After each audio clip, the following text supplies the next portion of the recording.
Ni saa 10 alasiri majira ya Afrika Mashariki. Hujambo msikilizaji na karibu kwa taarifa zetu za Tajriba TV. Jina langu ni Kalsona Mgodo.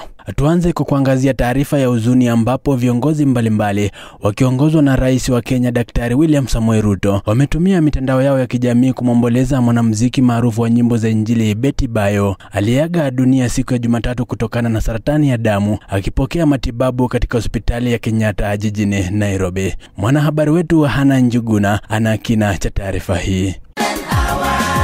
Beatrice Wairimu Mbugua aliyefahamika kama Betty Bayo alikuwa amelazwa hospitalini kwa siku kadhaa baada ya kugunduliwa na ugonjwa wa saratani ya damu unaofahamika kama acute leukemia. Familia imesema ugonjwa huo uliendelea haraka na kusababisha kutokwa na damu kupita kiasi. Bayo alipata umaarufu kupitia wimbo wake maarufu kama 11th Hour uliowagusa wengi kwa ujumbe wa matumaini na imani. Taarifa za rambirambi zimefurika mitandaoni, wakiwemo wanamuziki wenzake na viongozi wa dini. Viongozi wa kitaifa akiwemo Rais William Ruto wamemweleza kama msanii wa kipekee wa Injili aliyebeba ujumbe wa matumaini katika mioyo ya Wakenya wengi.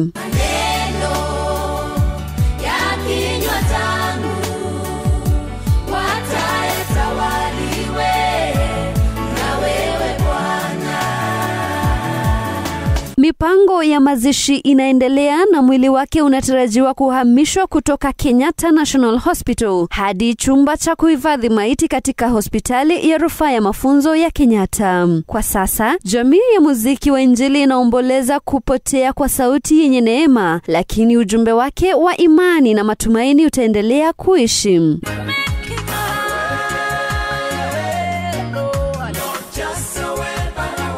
Nikiripotia kutoka jiji kuu la Nairobi, jina langu ni Hana Njuguna. Shukrani Hana Njuguna. Tukisonga mbele msikilizaji, ni kwamba biwi la simanzi limeendelea kutanda katika kaunti ya Elgeyo Marakwet. Hii ni kufuatia maporomoko ya ardhi yaliyosababisha maafa makubwa kutokana na mvua nyingi.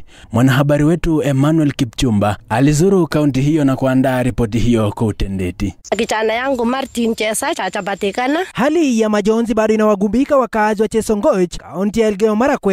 Wiki moja tangu maporomoko ya ardhi yaliyowapokonya wapendwa wao, wakazi hao wanasema bado wana matumaini kwamba juhudi za uokoaji zitazaa matunda na kwamba watapata miili ya wapendwa wao waliotoweka chini ya udongo na mawe mazito. Kijana yangu Martin Chesa chapatikana na mtoto ya jirani Chebet bado hajapatikana. Katika muda huu mgumu, serikali imetangaza tarehe 21 mwezi huu kuwa siku rasmi ya mazishi ya kitaifa kwa wale waliopoteza maisha yao kwenye mkasa huo. Maandalizi ya mazishi hayo yanaendelea kwa ushirikiano kati ya serikali ya kitaifa, serikali ya kaunti pamoja na mashirika mbalimbali. Sasa vile sina sunguka kutafuta watoto, leo napatikana mtoto mmoja. Maporomoko haya yalitokea ghafla kufuatia mvua kubwa iliyonyesha kwa muda mrefu na kusababisha hasara kubwa ya mali na maisha. Saidia, mtusaidie. Wakazi wa Chesongoch sasa wanaendelea kushikamana, wakifarijiana huku wakitumai kwamba matumaini yao hayatazimika, kwamba hatimaye wapendwa wao watapatikana. Nikiripoti kutoka kaunti ya Elgeyo Marakwet, jina langu ni Emmanuel Kipchumba. Asante sana Emmanuel Kipchumba kwa taarifa hiyo. Sasa tuangazie taarifa za siasa ambapo kampeni ya kuwania kiti cha ubunge katika eneo bunge la Malava kaunti ya Kakamega zimeendelea kupamba moto, huku wajumbe mbalimbali wakiongozwa na msaidizi wa Rais Faruk Kibet wakitoa ahadi chungu nzima kwa wakazi na kumpigia debe mgombea wa chama cha UDA David Ndakwa. Mwanahabari wetu Diana Mohwana ameandaa taarifa hii. Wajumbe hao wameahidi miradi zaidi ya maendeleo katika eneo hilo, ikiwemo kuboresha miundo misingi kama barabara. Aidha, wamesifia Kenya Kwanza kwa ni serikali pekee inayoweza kuleta maendeleo kwenye eneo hilo la Malava. Hivyo wamempigia debe David Ndakwa, wakiwataka wakazi kumpigia kura ili kutoa ushindi. Msaidizi wa Rais Faruk Kibet aidha ameahidi kupiga cheki sekta ya bodaboda na sekta ya elimu, hasa shule ya upili ya Lwandeti. Hivyo ameahidi kutoa shilingi milioni 1 ili wanafunzi wapate masomo. Lwandeti Secondary School kwa ile mbio ya Chepsaita tuwapatie milioni 1. Ndakwa vile amejipigia debe akisema kuwa ataweka maendeleo mbele, hasa ujenzi wa barabara na kuweka umeme kwenye nyumba za wakazi. Jina langu ni Diana Muhwana.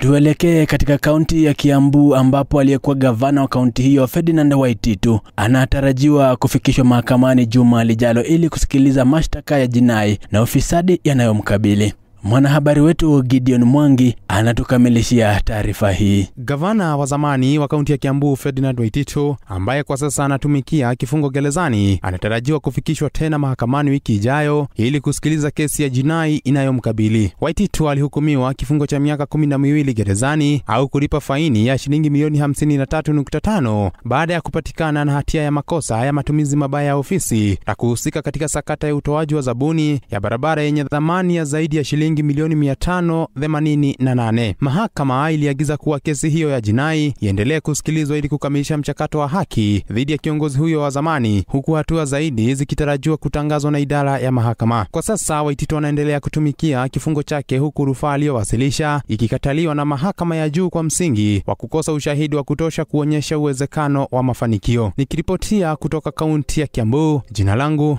ni Gideon Mwangi. Kwa taarifa yake Gideon Mwangi, tunafika tamati wa taarifa zetu awamu ya saa 10 alasiri. Endelea kutegea Tajriba TV kwa taarifa na burudani zaidi. Kwa heri kwa sasa. Jina langu ni Carlson Mgodo.